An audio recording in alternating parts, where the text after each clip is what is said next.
Hi everyone, welcome back to my channel, and my name is Roda and I'm a doctor working in the UK. And today I want to talk about 7 changes that I've made in my life that have drastically improved it. These are by no means groundbreaking or anything new that you've not heard before, but they have genuinely really helped improve my general day-to-day life, whether that's my physical health, my mental health, and just general well-being. All these changes I'm going to be talking about have not happened overnight. It's literally been years through trial and error to see what worked for me and what didn't work for me, to kind of finally come to like a few habits that I pretty much do on a daily basis that have made such a big difference. I've got my cup of tea to make sure I don't go thirsty. It's gone a bit cold already. Anyway, so let's stick around and let's get through it.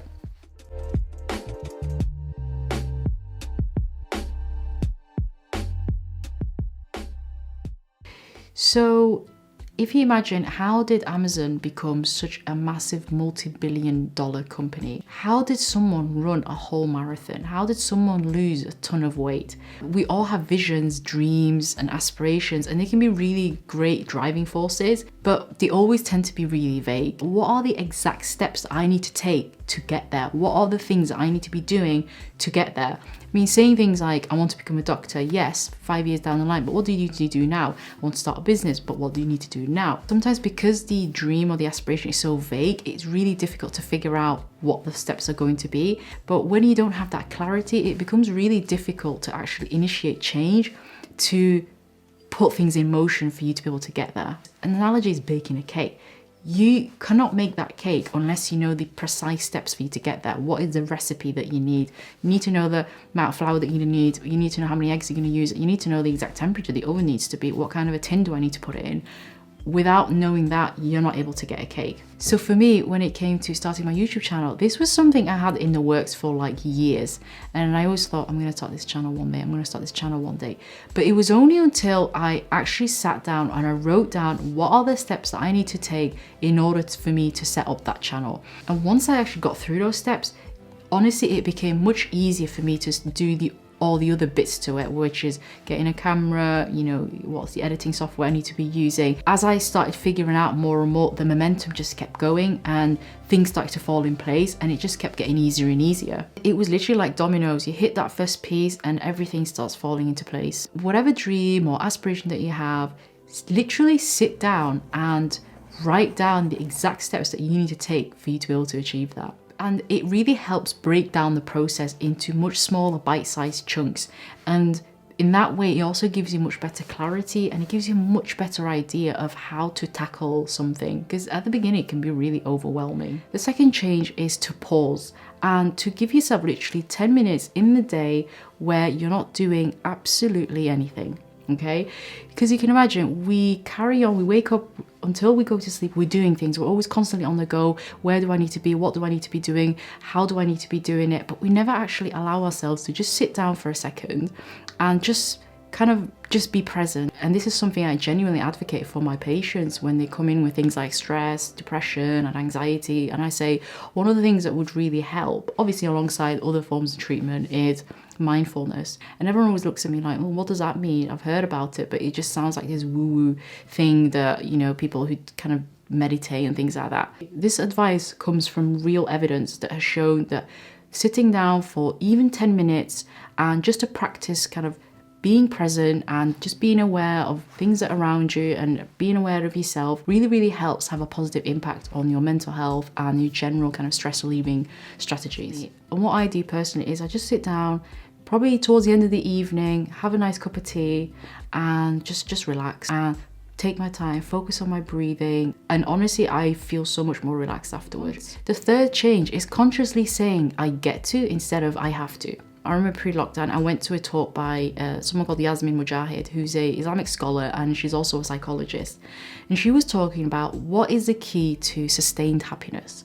So we all go through bouts of happiness, you know, you get a new car, you pass your exams, you know, get a present from someone, and you momentarily feel really happy. But over time, that happiness kind of declines again and goes back to kind of baseline. But what is the actual key to sustained content throughout your life? And the answer lies in recognizing our privileges and gratitude. So focusing on what we've got rather than the lack of it. And how do we recognize our privileges? Sometimes it can be as simple as the words that we use. And I actually found out recently through lots of studies that have been done in the past is we place a lot of emotional value on certain words, and there are actually parts of our brain that respond to negative words, and then there are parts of our brain that respond to positive words. Saying things like I have to study, I have to work, I have to clean, I have to do this, I have to do that. So using the words I have to really implies that there is a burden, really implies it's like this weight on your shoulders. It's this negative thing that you don't want to be doing that's a waste of your time. When you turn that around and actually substitute it with I get to, suddenly it becomes a privilege. It almost sounds like this opportunity that you've been offered. Look, I get to study so I can go to university. I get to work so I can earn money. I get to clean so I can sit in my clean house. And just by changing that, it really highlights the privileges that we have and really promotes kind of a positive mindset. And having that positive mindset, again, a lot of studies have been done on this that say that it promotes better well-being, it promotes better performance cognitively, physically, mentally. So really focusing on intentionally saying things like I get to, and saying it aloud at the beginning to kind of get used to it, really has made a bit of a difference. So I'll urge you to try it out. Next time when you're doing something and you're like, oh, I have to do something, try and say I get to and see how that sounds and how it makes you feel. If something, any task that you can imagine in your life, if it takes less than 2 minutes, do it there and then, do it immediately. I was someone who would always postpone any little task, whether that's sending an email, paying the bills, any type of administrative thing. And I was unnecessarily filling up my mental to-do list by, I need to pay that bill, I need to make sure I do this, I need to make sure I do that. And you can imagine that builds up over time. Now, if something's going to take me less than 2 minutes, I'll do it there and then. If I have to send an email, I'll sit down, send the email. If I have to pay that bill, I'll sit down, I'll pay that bill. And in that way, I've immediately cleared it from my head, and I can actually use my cognitive energy for relevant things that are really important, whether that's studying or working and that type of thing. So get something done as soon as possible and you will feel so much better. The next one is walking. I know this sounds super cliche and really obvious, but cliches are there for a reason because they tend to be true. Walking has been my single best thing I literally look forward to in the day. I tell you that every time I felt tense, every time I felt stressed, I've had a headache, I didn't sleep properly, or I just had to clear my head, I would just go for a walk. When I came back, it really made such a big difference to relieving that tension, feeling less stressed out, and generally feeling much more relaxed. My walking has almost turned into meditation where I can put my headphones on, listen to my favorite podcast, listen to a really good audiobook, and just let my thoughts wander and not have to worry about any external forces that we have on a day-to-day basis. Even just 12 minutes of walking, yes, 12, really improved our sense of happiness, sense of self-confidence, self-esteem. A lot of the time, health professionals like myself, we actually prescribe exercise for patients with depression and anxiety, and that has also shown to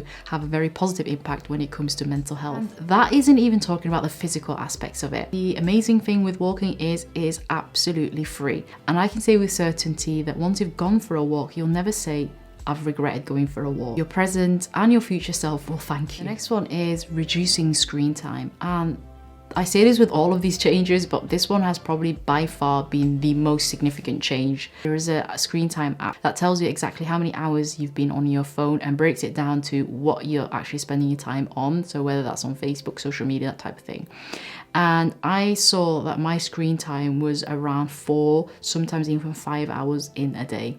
And that shocked me. When you're confronted with those numbers, I thought, whoa, that is a lot of time. And I was thinking to myself, how much does that add up to in a week? So like 4 or 5 hours, that's like 30 hours a week. And then in a month, that worked out to be like 120 hours. What could I have done with that time? I could have learned a language. I could have set up a business. I could have developed a new skill. And I remember someone saying, tell me one thing you can remember from the last hour of you scrolling through Instagram. What actually do you remember that was really profound or had an impact on you?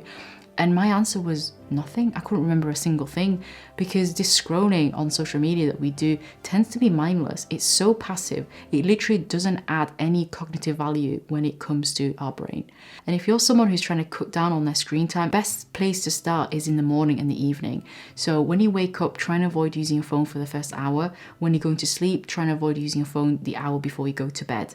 Maybe read a book instead, use your Kindle, anything that involves you not using a blue light. Phones in the evening disturb our sleep, so the blue light actually stops a natural hormone from being produced, so it makes you less likely to fall asleep and also reduces the quality of your sleep, which is really, really important to be able to feel well rested when you wake up. So reducing the amount of usage, especially for me in the morning and in the evening before I go to bed, has made such a big difference when it comes to my sleeping, being able to focus for long periods of time. So when it comes to studying or having to get a task done, I'm not getting disturbed by my phone. I'm not having that temptation to constantly check my phone. Juice, which is called melatonin, tends to be quite high in the evening to promote sleep and makes you feel sleepy.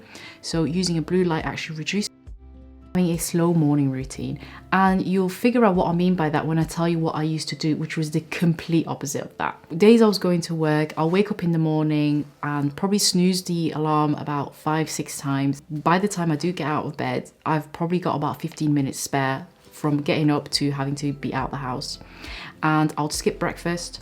I would literally be rushing, trying to find what clothes I need to be wearing, where's my bag, where's my stuff that I need to be taking with me. And by the time I've left the house, I'm already feeling stressed out. I get into the car, and every single time there was a red traffic light or there was some kind of a hold up, it would just stress me out even further, because I knew I literally had like a minute or so spare between me being on time and me being late. So now instead what I do is, which has made the world of difference genuinely, is to have a slow morning routine. And that involves being prepared and being able to take your time when it comes to waking up and setting a really relaxed tone to the day. When you've conquered the morning, that kind of stays with you throughout the whole day, and it's going to make you feel much more productive and much more efficient and less tired. And that involves things like prepping the night before, so making sure the clothes that you're going to be wearing that day, you've already prepared, you've got everything ready, your bag's ready, your packed lunch, whatever is all ready. Now I'm not snoozing my alarm 5 times. I get up, the second my alarm goes off, I'm out of that bed. And that has become more and more easier over time because it's become a habit. Now I have time for a really healthy breakfast, and literally I have time to sit down, read a little bit, figure out what I'm going to be doing that day, leave the house really calm, really relaxed, and honestly it has made such a big difference. Overall I feel much more happier, more energetic, and much more relaxed as well. Editing Roda here. So I forgot to actually film my outro, so here's a clip of some nature instead. Hopefully you found this video useful. Please like the video, subscribe to the channel, and I'll see you in the next video.